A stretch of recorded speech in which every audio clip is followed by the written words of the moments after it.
Oh, wait, I pressed the wrong button. Now action. Good afternoon.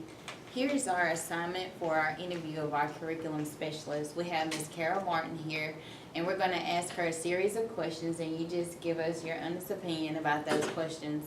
And then we'll take turns with asking you various questions. So we'll begin. Number one, how do you assess our curriculum horizontally and vertically to make sure that it engages all students in rigorous and relevant academic challenges across all of the academic disciplines?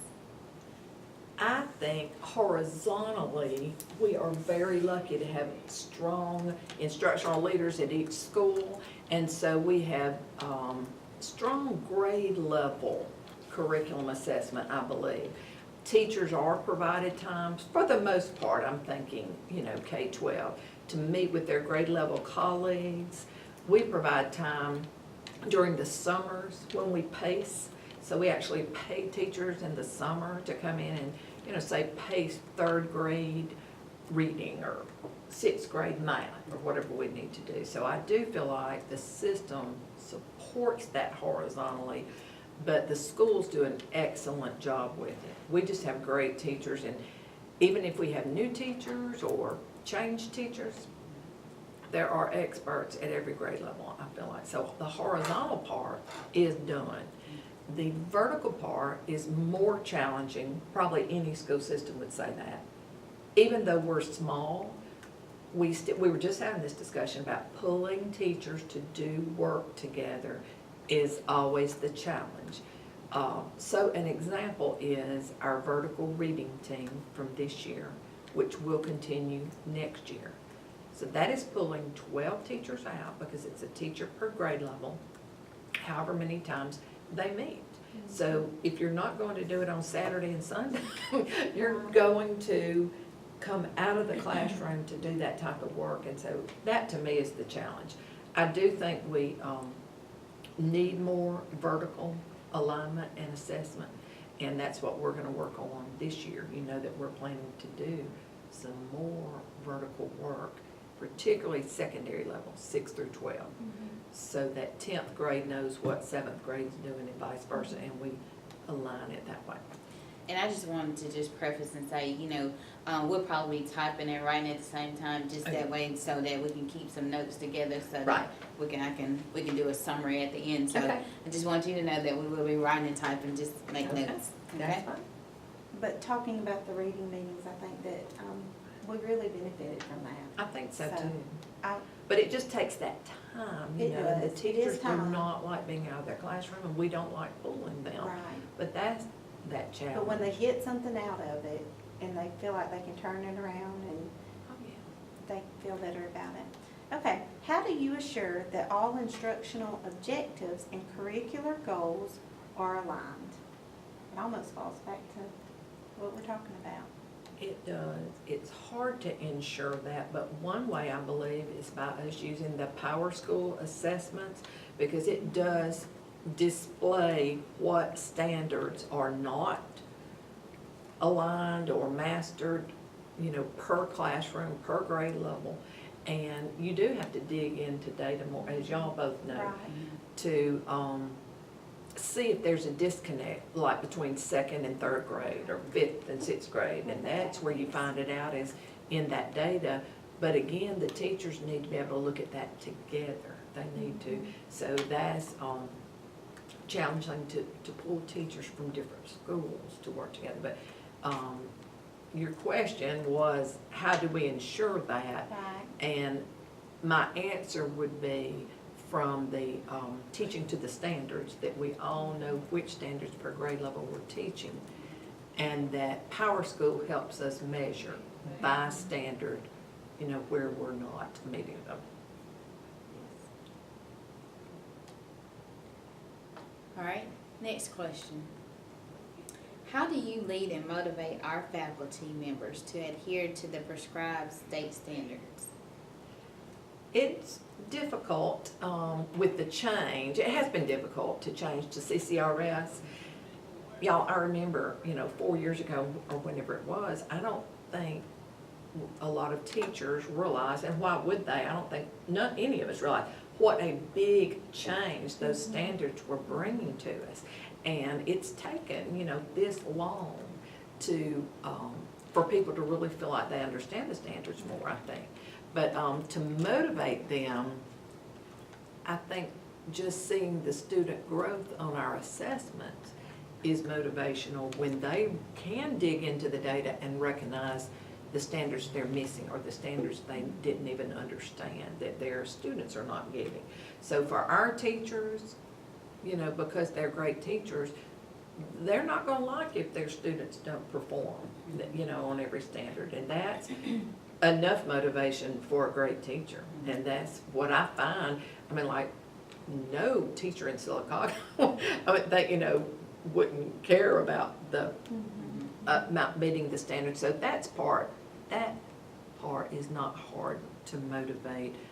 My fear is that we don't provide all the support and the training for all the standards that we could.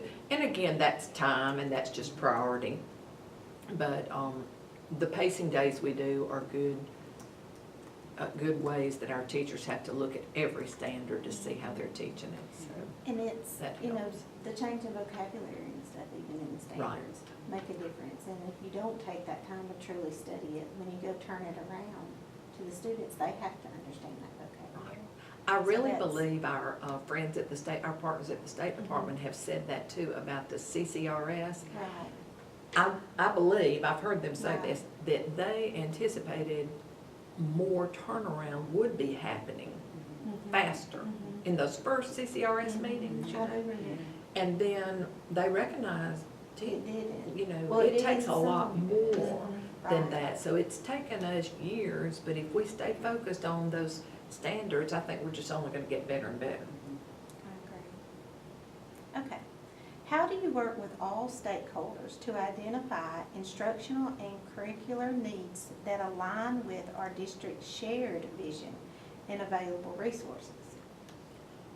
In our system leadership team and advisory meetings, we review our strategic plan. That's what it all goes back to for us, our strategic plan, mission, and vision. That's, our plan tells us how we're going to accomplish college, career, and community ready. So stakeholders in those meetings do bring ideas. We discuss assessments, we discuss interventions, like Saturday school or what, and they do, I think parents give us feedback, on the surveys, in that type of meeting. Every school has its own leadership team, advisory group, PTSO. I'm not sure that we get as much input from students as we could. I mean, there's a lot to learn from just talking to our kids about what they need.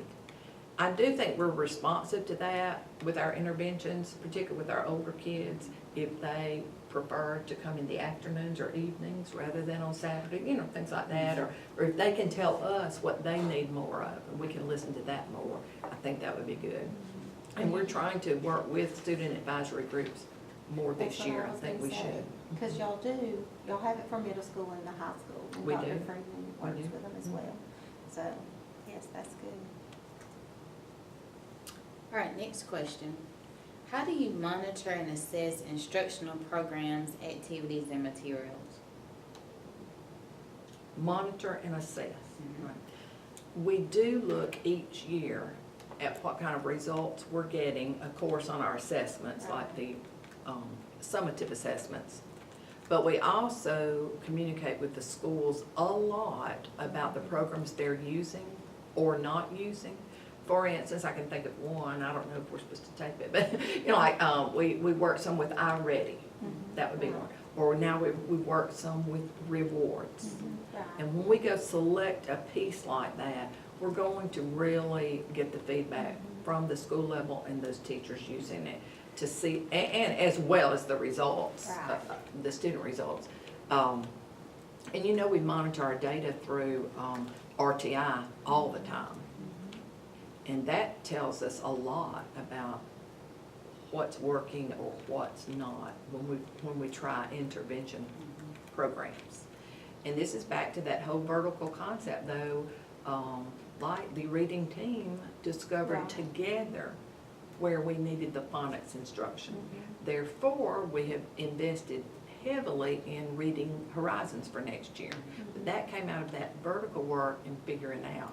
But I do think that we are open to letting the schools choose things and try things. That's what I hope. You know, because we can't buy everybody everything. We want a balance. We want it to be cohesive in the system. But I think if you all come to us and say, we need these coach materials because we think they're going to work, Right. then we do want to try any of those intervention practices or programs. In the end, we do have to fit everything into the budget, and our superintendent does expect us to, and he has us, he directs us to prioritize Right. what we're going to need, and Right. so that's a balancing act among the schools too. It is. How do you use diagnostic tools to assess, identify, and apply instructional improvement? The diagnostic tools come in the formative assessments that we monitor through RTI at every level. And it's gonna be a whole new ballgame this year with Scantron, because we're so used to our Renaissance assessments. And y'all know that I'm such a big Renaissance assessment fan, that it's hard for me to think we're not gonna have that growth model and those good, all that good information throughout the year. And it's kind of scary to me, you know that. But we're gonna see with Scantron if we do that quarterly. We're still not sure how many assessments we will be doing, but I do know that we're still going to need other classroom and grade level formatives, whether it be through our reading series or other things. But that's what I think is important, to have enough information all along so that you can adjust instruction. We can't wait till the end of the year to figure out how to Right. change It our needs to be instruction that for a constant, child. That change. So that intervention piece has to be, Through you know, because RTI of, as yeah, well. that's what RTI is all about. And that is tricky if you don't have solid formative assessments. But I think this is gonna be something new for the whole state to I learn, think so too. you know, is how to stay on top of what we need to do next in our instruction. If you don't do that, we're not gonna know. Right. All right, next question. What are some of the greatest difficulties of being a curriculum specialist? I don't know if it's difficult, but it's challenging for me to understand the curriculum at every grade level. And I think some larger districts have a secondary specialist or elementary, but I'm happy that I'm neither. I love the K-12 work because it's so interesting to see how it all fits together and work on any gaps or any disconnects and try to make it all fit together. But it is challenging, and then it's challenging depending on I'm a secondary person, and I'm an English language arts type of person. So the math and science realm is challenging to me, but I remember my mentor principal originally, would say, you're not going to be an expert in calculus and, everything in a high school. So all I can hope to do is provide the support to people to dig into what they need to and sit at the table and work with them. Right. But I do feel that's challenging and makes you feel inadequate if I don't, just like we were talking about the standards. Right. I know I am not fully aware of all the standards in all the grade levels. Right.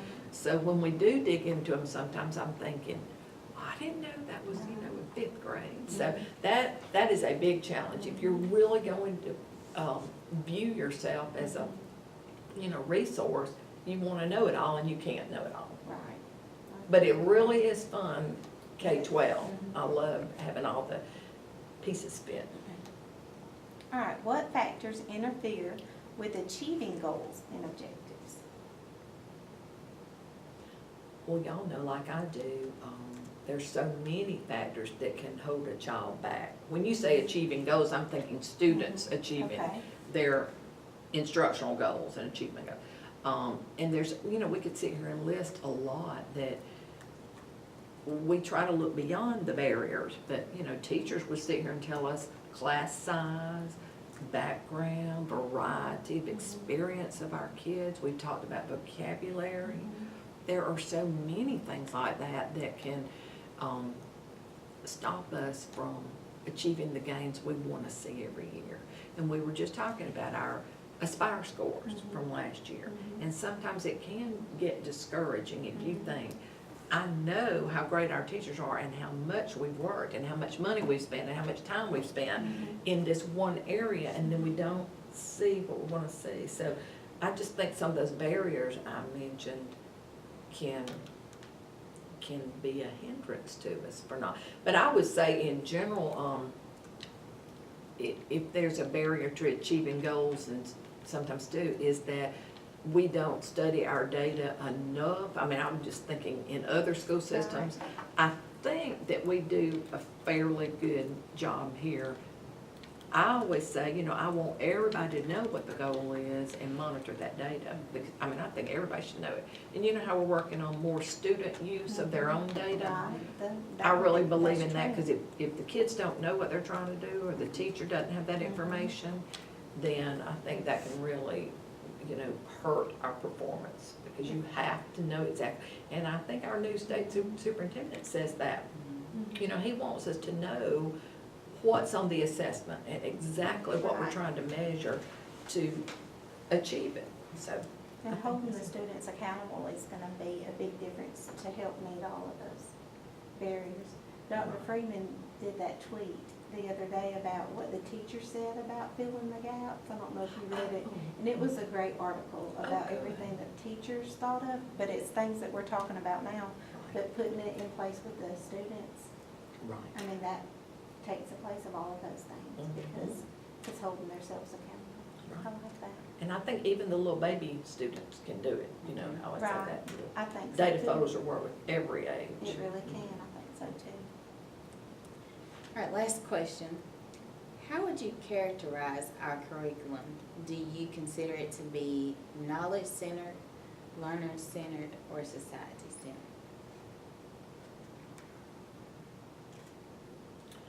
Unfortunately, I think it's still knowledge-centered, and I'm talking about our curriculum as the standards, as the Right. CCRS standards in Alabama. I don't think there's anything wrong with it being knowledge-centered, but I do think we're moving into our digital learner world, and we're trying to look at what kids need when they graduate, and we are saying it's gotta be a lot more learner-centered. We're moving in that direction. And we're starting to hear so much about social emotional learning, that new SEL, when I see it everywhere now, I think that we're just coming around to this perspective that, you know, learning is individualized, and what one child needs might not be what another needs. So I think we're trying to become more student-centered, even in our digital work and other work. And it's student engaging. So it's not enough just to know the knowledge anymore. So I think the curriculum is changing a lot like that, but we're gonna have to change with it, because we're pretty much used to, And it takes time. just you like we learn talked this about. information and you'll be okay, but that's not the case in the real world today, so it's changing a lot. And as an elementary background, you know, they teach you, when you go through those methods classes, they teach you to focus you have to do those holistic lesson plans, and you had to, what if you had a visual learner, what if you had a, you know, kinesthetic learner, and all those types of things, and, you know, even though the standards are there in place, you know, we still have to think about how can we get that across to them instead of just teaching to the center and then expecting everyone to want to get it, so. Yes. Well, thank you so much. I enjoyed it.